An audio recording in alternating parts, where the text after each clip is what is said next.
Assalamualaikum warahmatullahi wabarakatuh. Perkenalkan, kami dari kelompok 6 Biologi kelas 12 IPA 5 ingin mempresentasikan laporan mengenai cara kerja enzim, pernafasan anaerob, dan juga fotosintesis. Perkenalkan, nama saya Antonius Aldo.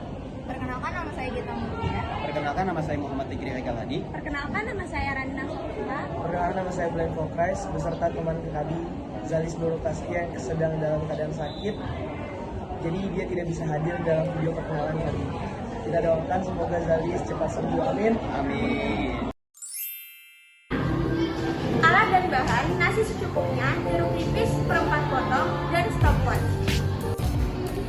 Langkah-langkah: sediakan alat dan bahan yang telah diperlukan. Percobaan pertama: makan nasi tanpa dengan jeruk nipis, lalu kunyah secara perlahan dan telan setelah 30 detik.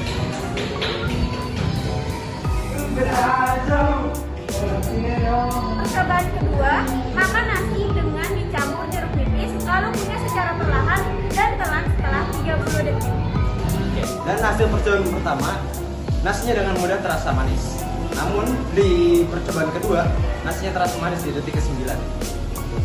Jadi hasil dari kesimpulan percobaan ini adalah percobaan kedua terasa manisnya sedikit terhambat dikarenakan ada asam dari jeruk nipis yang menghambat atau menurunkan pH-nya sehingga enzim tersebut tidak dapat bekerja secara optimal. 1. Alat dan bahan yang kalian butuhkan: pertama, botol air mineral bekas, ragi tape 4 buah, balon tiup, tisu plastik, dan stopwatch. Lalu kita lanjut ke proses langkah-langkahnya. Yang pertama, siapkan alat dan bahan yang diperlukan. Yang kedua, keringkan botol minum air mineral tadi sampai tidak ada airnya. Yang ketiga, masukkan ragi tape ke dalam plastik, lalu tumbuk sampai halus. Ketika sudah halus, masukkan ragi tape tadi ke dalam botol air mineral yang sudah dibersihkan. Lalu langkah selanjutnya adalah tutup botol tersebut dengan menggunakan balon, lalu amati dengan tahap yang ditentukan. Tahap yang ditentukan yaitu selama 15 menit dikali 3. Lalu setelah melakukan percobaan, hasil yang kami dapatkan adalah pada tahap yang pertama, 15 menit awal, balon sisi pada sampingnya terjadi pengembangan pada menit 6:45 detik. Lalu pada tahap yang kedua, 15 menit kedua, belum ada perubahan yang signifikan dari balon tersebut. Tahap yang ketiga, sama seperti tahap kedua, balon tersebut stuck dan tidak dapat berkembang lagi. Setelah mengamati hasil percobaan tadi, maka kelompok kami menarik kesimpulan bahwa mengapa balon tersebut tidak dapat mengembang dikarenakan kurangnya aktivator atau media sebagai pengembang dari balon tersebut.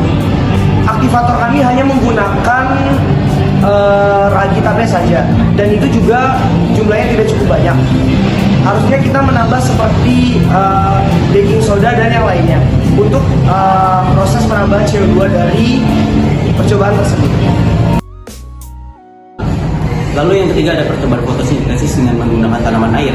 Alat dan bahan yang kita perlukan adalah: pertama, wadah besar, kedua, air, ketiga, tanaman air, keempat, cahaya matahari, dan kelima adalah stopwatch. Selanjutnya, tahap langkah-langkah. Sediakan alat dan bahan yang diperlukan. Masukkan tanaman air ke dalam wadah besar.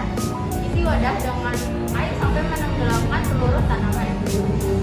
Letakkan wadah yang sudah dipenuhi air sebelumnya di tempat yang terkena matahari. Amati dan catat berapa banyak buih udara besar yang dihasilkan dalam waktu 5 menit. Hasil percobaan: dalam waktu 5 menit tercatat ada 18 buih udara besar yang dihasilkan oleh tanaman.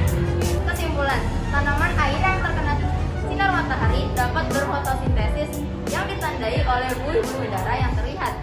Dengan air ditambah CO2 ditambah sumber cahaya dan berlangsung di klorofil. Proses ini dapat menghasilkan C6H12O6 dan O2